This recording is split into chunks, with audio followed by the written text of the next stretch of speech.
Some nights on the ward are quiet, too quiet. Those are the nights you have to listen the hardest, not with your ears, but with your gut. I'm Rachel Robinson, a registered nurse at Northside General Hospital in Phoenix, Arizona. 15 years I've been walking these halls, checking vitals, administering medications, holding hands when families say their final goodbyes. I've heard every sound a hospital can make: the beeping monitors, the whispered prayers, the last gasps of air leaving dying lungs. But in November 1998, I met a patient who made sounds I'd never heard before, sounds that shouldn't have been possible. His name was Marcus Reed, and what happened in room 314 that winter changed everything I thought I knew about being a nurse, about medicine, about reality itself. This isn't just another patient story. This is a confession about the night I heard something that still keeps me awake, wondering if some patients bring more than just their injuries into our hospital. Because that night, I learned that some sounds aren't meant to be heard by human ears. I was doing my 11:30 rounds when Marcus Reed's eyes opened for the first time in 3 weeks. Room 314 had been quiet since his admission. Construction worker, 28 years old, fell 40 feet from scaffolding during a downtown Phoenix high-rise project. Massive head trauma, medically induced coma, the kind of case where families start making difficult decisions about life support. But Marcus was a fighter, built solid, hands still calloused even after weeks of unconsciousness. His wife Sarah visited every day, talking to him like he could hear every word. Maybe he could. I was adjusting his IV when his eyes snapped open. Not the slow, groggy awakening you usually see, but sharp, immediate awareness, like someone had flipped a switch. "Good morning, Marcus," I whispered, reaching for my pen light to check his pupils. "Good morning, Marcus." The voice that answered me was my own, not similar to mine, exactly mine. Same pitch, same gentle tone, even the slight rasp I get during night shifts. I stepped back, startled, but not alarmed. Echolalia isn't uncommon in brain injury patients. Simple word repetition, the brain trying to reconnect damaged pathways. Then my pager beeped, and Marcus made the exact same sound. Not with his voice, not an imitation. The actual electronic beep, perfect in pitch and frequency, coming from his throat like he'd swallowed a piece of hospital equipment. I stared at him, my pen light trembling in my hand. His eyes were focused, intelligent, watching my reaction with what looked almost like curiosity. "How are you feeling?" I asked carefully. "How are you feeling?" But this time, the voice wasn't mine.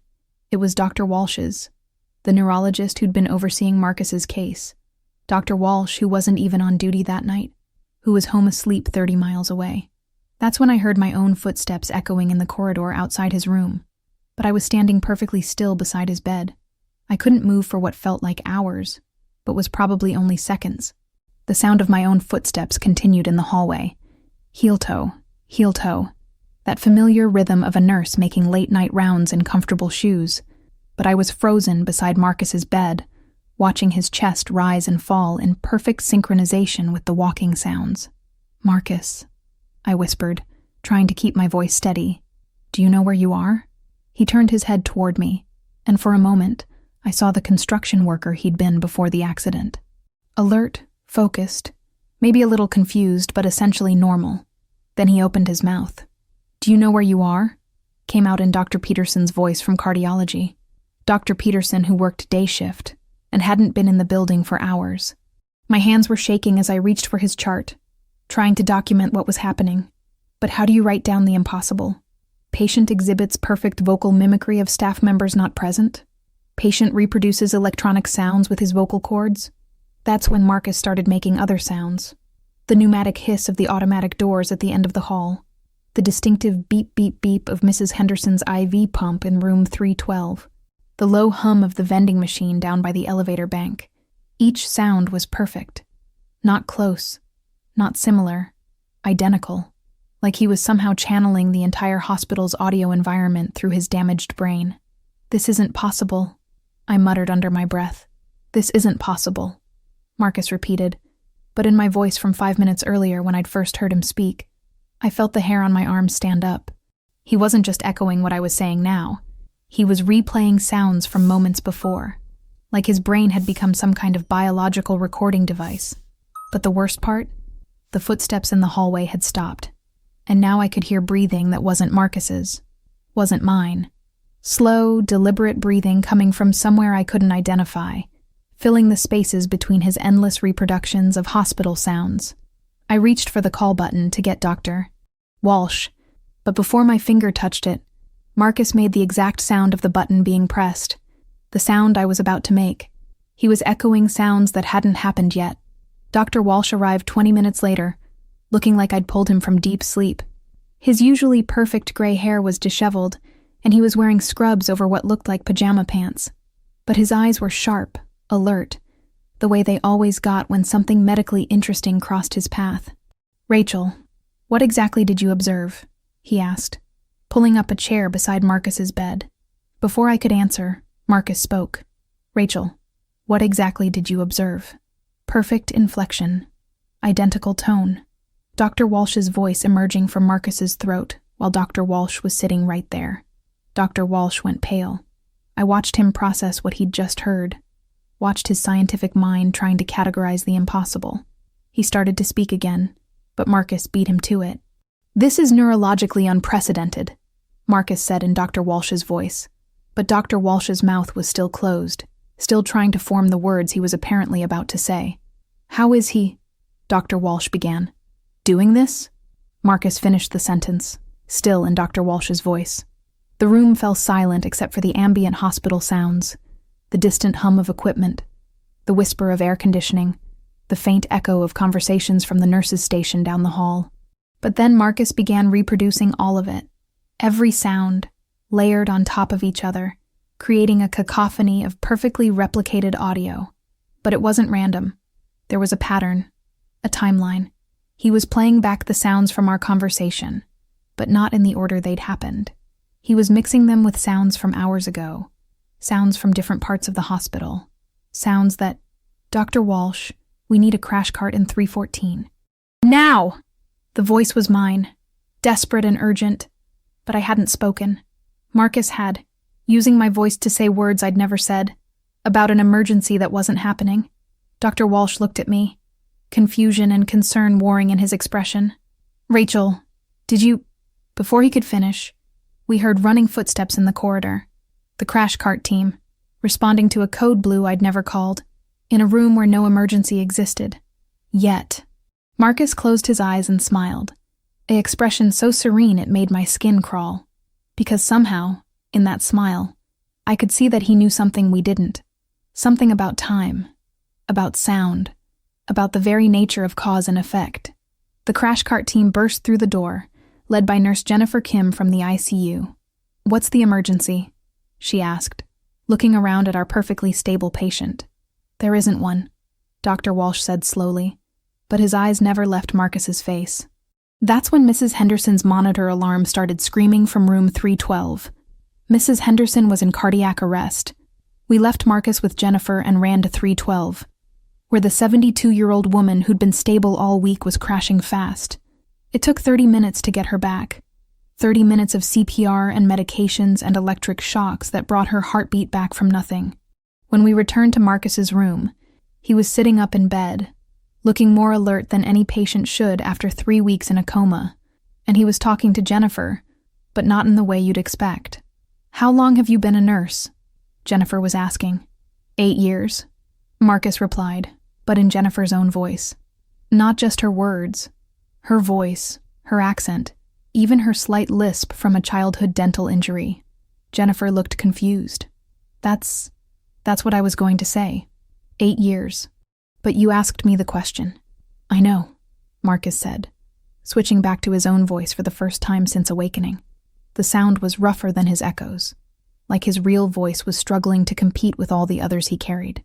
Dr. Walsh was taking notes frantically, trying to document what we were witnessing. But how do you chart the impossible?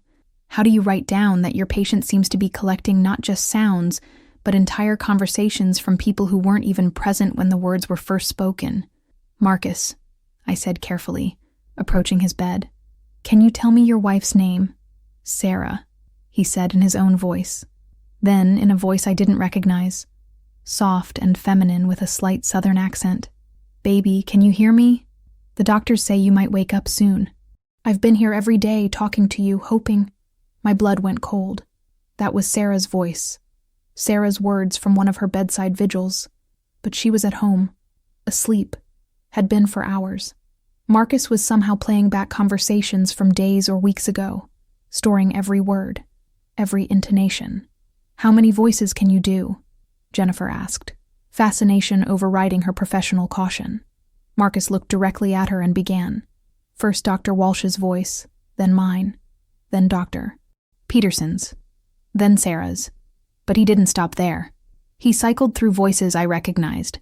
Dr. Martinez from surgery, Linda from radiology, even Mr. Chen from housekeeping. Dozens of voices, maybe hundreds, each one perfect, each one carrying conversations and fragments of hospital life. But then he started using voices I didn't recognize. Patients who'd been discharged weeks ago, staff members who'd transferred to other hospitals, people who shouldn't have been part of his acoustic memory because he'd been unconscious when they were here.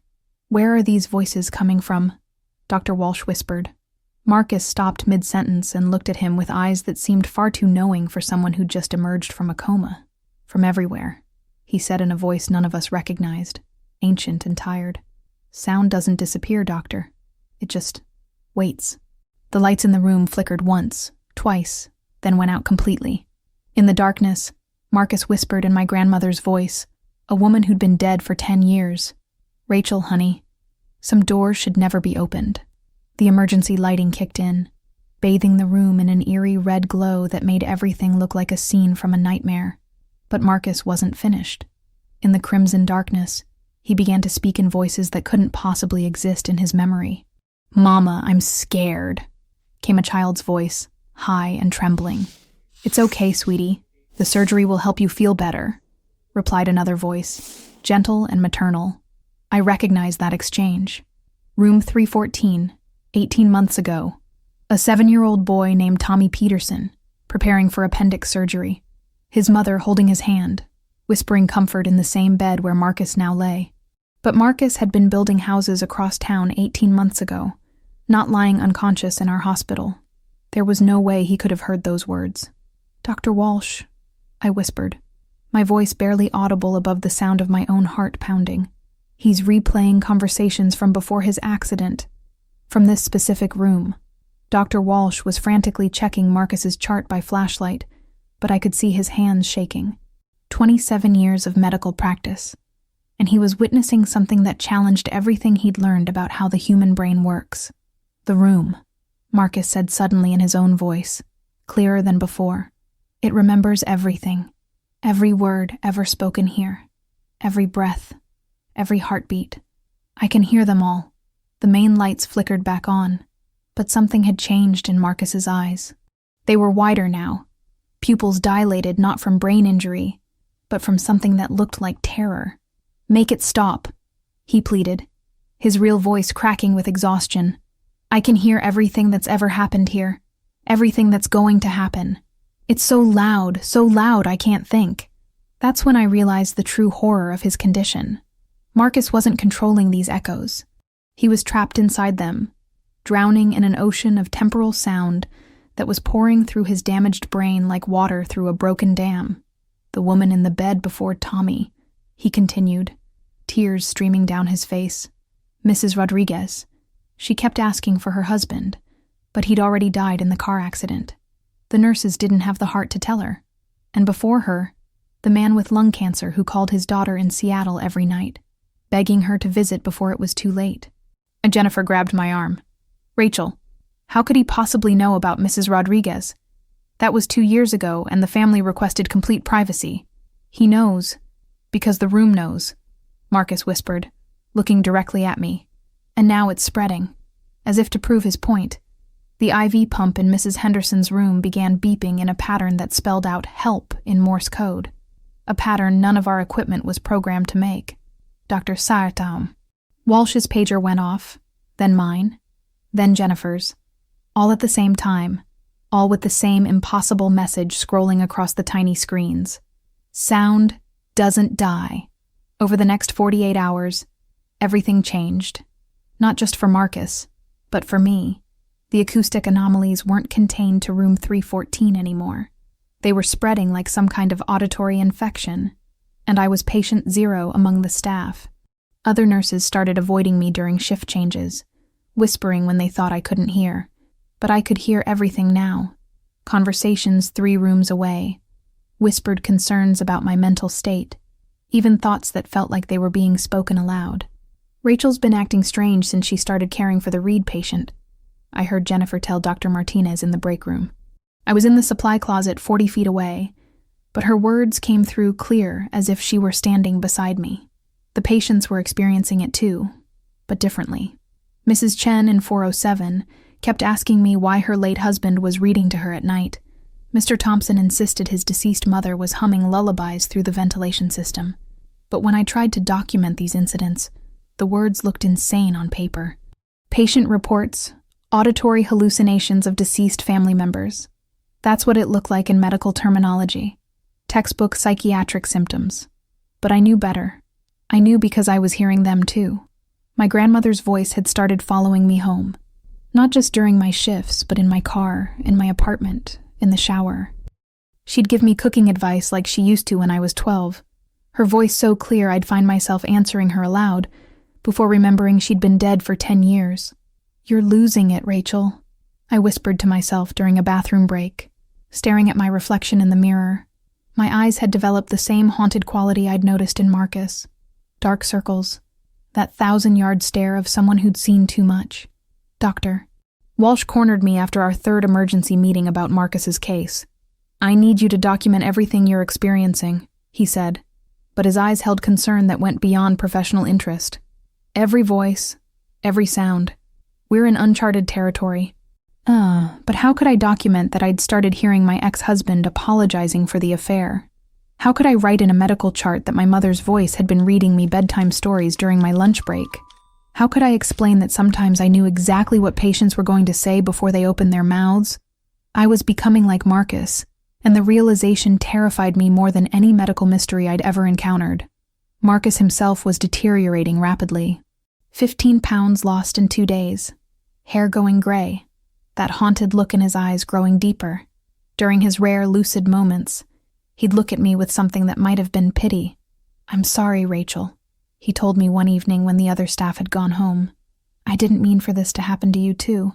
"What's happening to me?" I asked, though part of me already knew the answer. "You're becoming a receiver, just like me. The sounds find people who spend enough time listening." His voice was barely a whisper.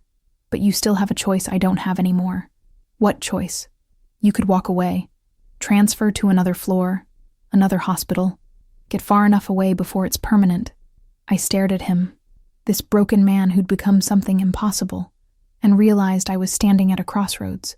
Save myself, or stay and witness whatever was coming next.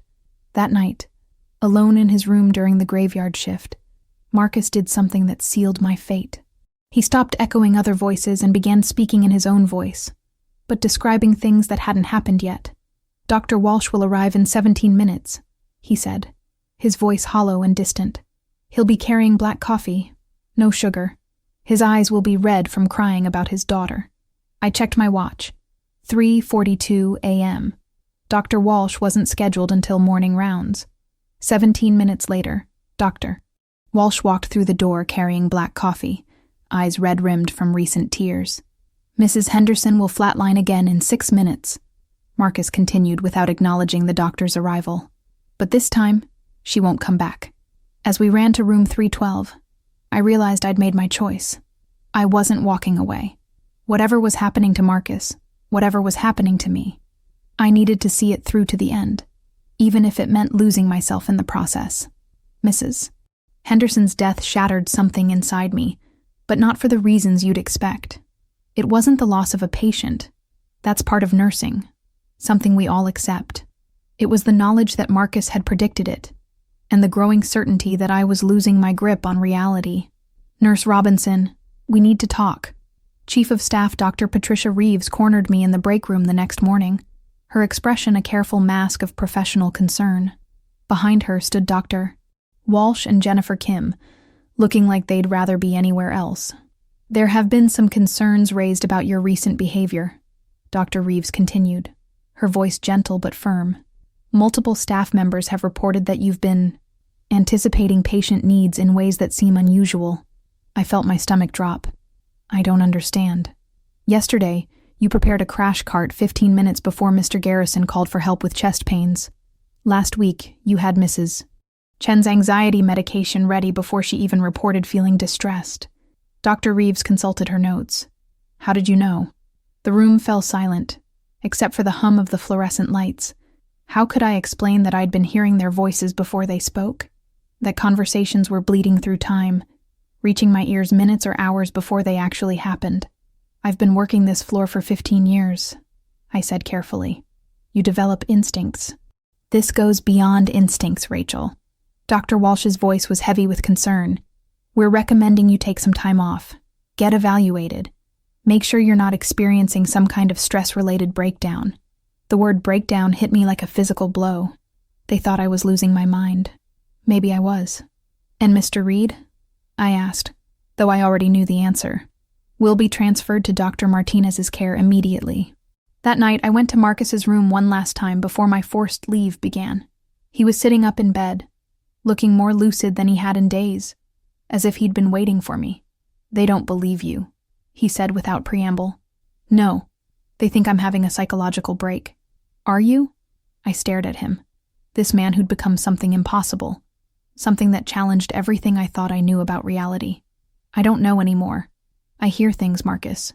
Voices from patients I lost years ago. Mrs. Rodriguez, who died asking for a husband who was already dead. Tommy Peterson, the 7-year-old with appendicitis. They're all talking to me now. Marcus's eyes filled with something that might have been sympathy. The voices of the dying never really go away, Rachel. They just wait in the spaces between heartbeats for someone broken enough to hear them. Why me? Why is this happening to me? Because you listened when no one else would.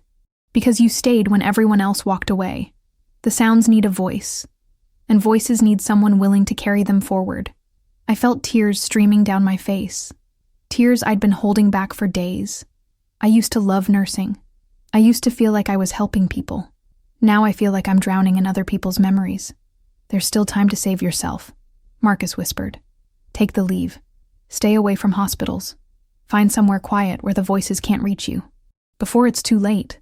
But even as he said it, I could hear Mrs. Rodriguez's voice echoing from room 312, where she'd died 2 years ago. I could hear Tommy Peterson crying for his mother from the pediatric ward. I could hear every patient I'd ever lost, calling my name in the darkness. It's already too late, isn't it? I asked. Marcus closed his eyes, and when he opened them, they held decades of sorrow. Tomorrow night, Rachel. Tomorrow night, you're going to hear something that will change everything. Sounds from your own life, your own past, things I should never know about you. What sounds? The sounds of your secrets, your shame, your private moments of grief. And once I speak them aloud, once they're out in the open, you'll understand what I've become, what you're becoming. I stared at him, feeling the familiar chill of his predictions. How can you know sounds from my life? Because tomorrow night, I'm going to hear them for the first time. And once I hear them, I'll have always known them. That's how the temporal echoes work, Rachel. Past and future bleeding together until there's no distinction between what was and what will be. I left his room that night, knowing I should stay away, knowing I should listen to Dr. Reeves and take the psychiatric evaluation and try to save whatever was left of my sanity. But I also knew I'd be back tomorrow night, because some doors, once opened, can never be closed again. I called in sick the next day, but by evening I was back at the hospital anyway. Not officially. I'd used my key card to slip in through the staff entrance, avoiding the main desk where questions would be asked. Marcus was waiting for me in his room, sitting upright with an alertness that seemed impossible for someone in his condition. The monitors around him had gone silent, as if even the machines were holding their breath. I wondered if you'd come, he said in his own voice, clearer than it had been in days. I couldn't stay away. My hands were shaking as I approached his bed. What are you going to tell me about myself? Everything, he said simply. Your marriage to David, the miscarriage you never told anyone about, the night your mother died, and you were too drunk to get to the hospital in time. I stopped breathing. Those were things I'd never spoken about to anyone. Things I'd buried so deep, I sometimes pretended they'd never happened. The fight with David, Marcus continued, his voice taking on a strange, hollow quality. 3 years ago, in your kitchen, you threw a coffee mug at the wall, and he told you he'd been sleeping with his secretary for 8 months. Stop, I whispered, but he didn't stop. I never loved you, Rachel, Marcus said, but the voice coming out of his mouth was David's voice, perfect in every inflection. You're cold, distant. You care more about your patients than your own husband. The words hit me like physical blows. I remembered that fight, remembered the exact words, the way David's face had looked when he said them, but no one else had been there. No one else could possibly know. And then you said, "At least my patients appreciate what I do for them," Marcus continued, still in David's voice. "At least they don't betray me." I was crying now, ugly, gasping sobs that I couldn't control. How? How can you possibly know this? Marcus's eyes rolled back, showing only white. And when he spoke again, it was in my own voice from 3 years ago. I should have known. I should have seen the signs. God, I'm so stupid. So fucking stupid. Hearing my own words, my own pain coming from his mouth was like being flayed alive. These were the words I'd sobbed alone in my bathroom after David left. Words I'd never repeated to anyone. But Marcus wasn't finished. "The baby," he whispered, and his voice shifted again, becoming the doctor's voice from 10 years ago. Dr. Patricia Hansen from Phoenix Women's Clinic. "I'm sorry, Rachel, but there's no heartbeat. Sometimes these things just happen." "Please stop," I begged, falling to my knees beside his bed. "You named her Emma," Marcus said in my voice, younger and broken. "You never told David you'd picked a name. You never told him that you'd already started imagining her first day of school, her wedding, the grandchildren you'd never have. The grief I'd buried for a decade came flooding back, raw and devastating as the day it happened. I'd never grieved properly for Emma, because David had said it was for the best, and I'd believed him. I'd packed away the pain and thrown myself into work instead. And your mother," Marcus continued relentlessly. "The night she died, you were at Murphy's bar, drinking whiskey, and trying to forget that Dr. Hansen had called to say she had hours left. But you couldn't face watching her die. I was there the next morning," I sobbed. "I held her hand. She never knew I wasn't there when—" "But you know," Marcus said, his voice returning to normal but somehow more terrible for it. "You've carried that guilt for 15 years. The guilt that you chose your own pain over being there for hers." I understood then what Marcus had meant about privacy, about the sanctity of our secret selves. He wasn't just hearing sounds from my apartment. He was accessing the acoustic memory of my entire life. Every whispered confession, every private moment of shame, every sound I'd made in my darkest hours. "Your secrets are eating you alive, Rachel," Marcus said gently. "That's why the voices chose you. Because you understand what it means to carry the weight of things that should never be spoken aloud." I looked up at him through my tears, this broken man who'd somehow become a repository for all human sound across time and space. "What happens now?" I asked. "Now," Marcus said, "you understand what I am, what you're becoming. We don't just hear sounds, Rachel. We become the guardians of everyone's unspoken pain." Outside the room, I could hear footsteps approaching, security making their rounds. I had to go, had to slip away before they found me here. But as I stood to leave, Marcus spoke one final time. "The voices of the dead don't want revenge, Rachel. They just want someone to remember, someone to witness, someone to carry their stories forward so they're not forgotten." I left the hospital that night, knowing I could never go back to my old life. Marcus had shown me the truth about sound, about memory, about the threads that connect every human experience across time. I was no longer just Rachel Robinson, the nurse. I was becoming something else entirely. A keeper of echoes, a guardian of the voices that refused to die. By the end of that week, Marcus had become something that defied medical classification. The neurologist had given up trying to explain his condition. The psychiatrist couldn't find precedent for his symptoms. The research teams had documented everything, but their reports read like science fiction rather than medical journals. Marcus himself was fading. The constant influx of temporal audio was wearing his brain down, burning through neural pathways like an electrical fire. He'd aged years in a matter of days, his hair now completely gray, deep lines carved into his face by the strain of processing impossible amounts of auditory information. "I need you to know," he told me during what would be our last conversation, "this isn't going away when I die. I'm not the cause of this phenomenon, Rachel. I'm just the first person whose brain was damaged enough to access it." "Access what?" I asked, though I was beginning to understand. "The acoustic memory of everything. Every sound that's ever been made, from the first word spoken by the first human to sounds that won't happen for decades yet. It's all there, all the time, layered on top of itself in dimensions we can't perceive. My accident just opened a window." Dr. Walsh had made the difficult decision to contact Marcus's family about end-of-life care. The constant neural activity was causing seizures, and his body was shutting down from the stress of processing temporal information that no human brain was designed to handle. "What happens to the sounds when you're gone?" I asked him during one of his increasingly rare lucid moments. Marcus smiled, and for just a second, he looked like the construction worker he'd been before the accident. Young, strong, ready to build something that would last. "They'll find someone else," he said. "Someone whose brain is damaged in just the right way to serve as a receiver. Maybe it'll be a patient in this room, maybe in another hospital across the country, but the sounds will always need a voice." That night, Marcus Reed died quietly in his sleep. No dramatic final words, no last-minute revelations, just the gradual cessation of breathing as his exhausted brain finally gave up the impossible task of processing temporal audio. But the sounds didn't die with him. Within hours of his death, we started receiving calls from other hospitals. Patients with traumatic brain injuries were exhibiting similar symptoms.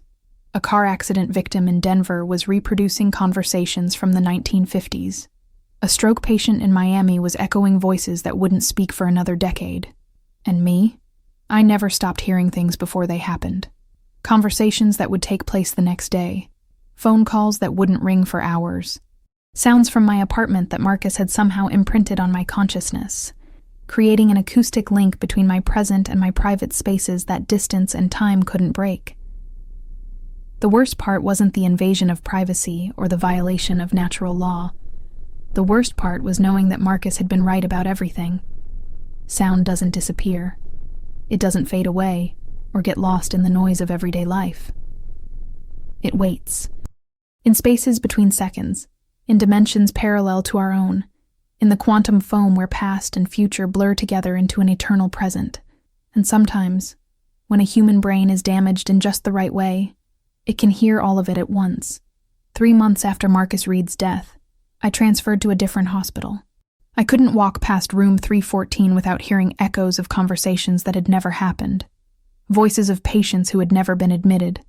Sounds from futures that might never come to pass. But I couldn't escape what Marcus had awakened in me.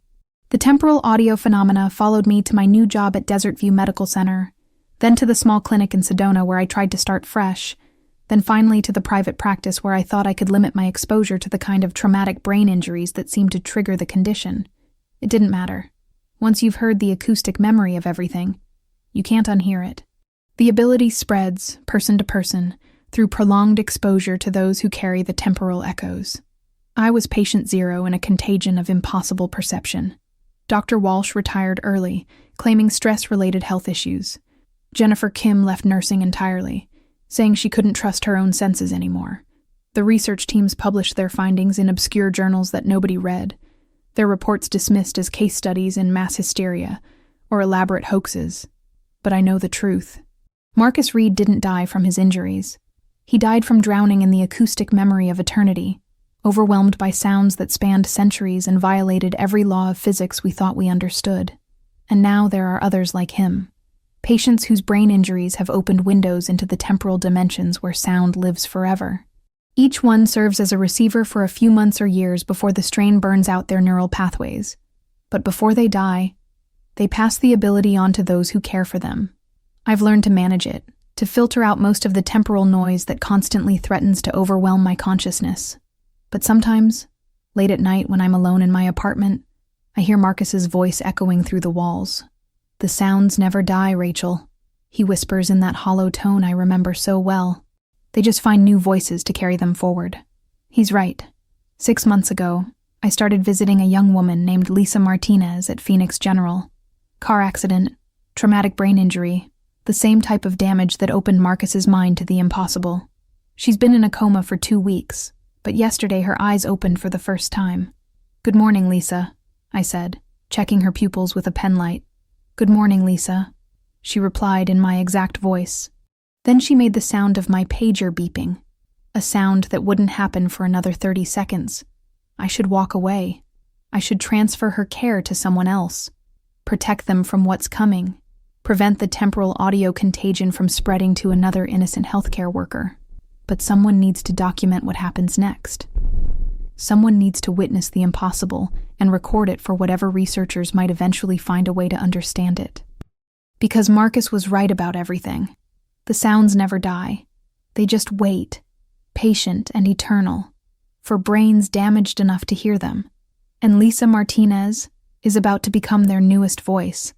It's been 5 years since Marcus Reed died in room 314, and I've learned to live with the acoustic memories that he passed on to me. I still hear conversations before they happen. I still know when phones are going to ring minutes before they start ringing.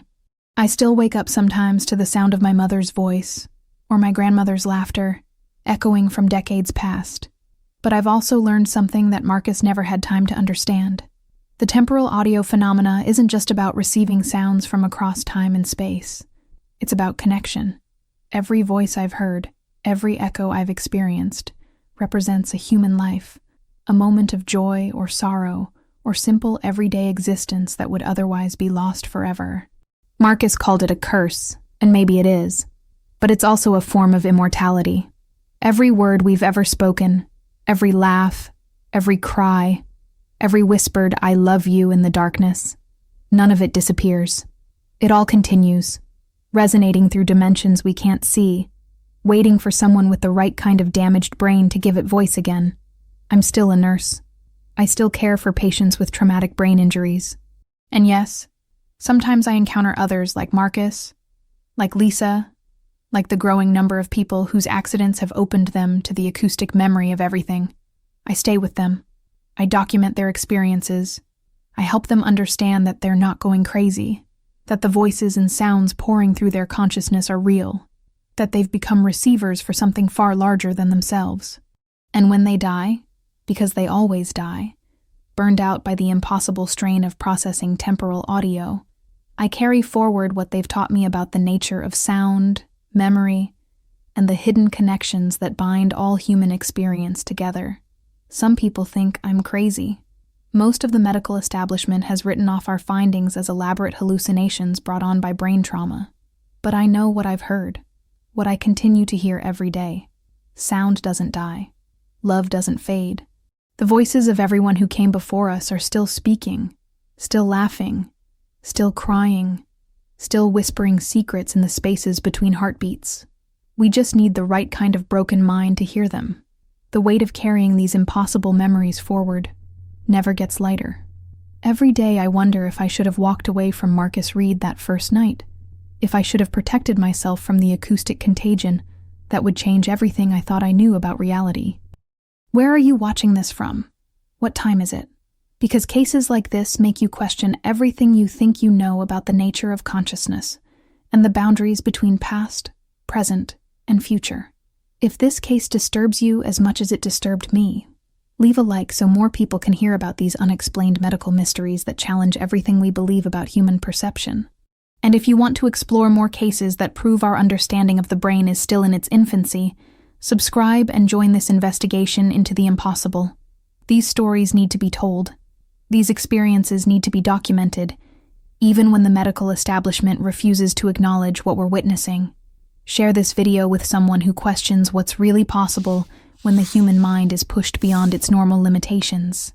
Because somewhere out there, another Marcus Reed is waking up from a coma with abilities that shouldn't exist, and they're going to need someone who understands what's happening to them. Check out the playlist below for more documented cases that changed everything I thought I knew about nursing. Each one is a reminder that we're still discovering the true capabilities and vulnerabilities of human consciousness. The next patient is being admitted to room 314 as I speak, and I already know what they're going to say before they open their eyes, because some patients bring their own echoes with them, and once you learn to hear them, you can never stop listening.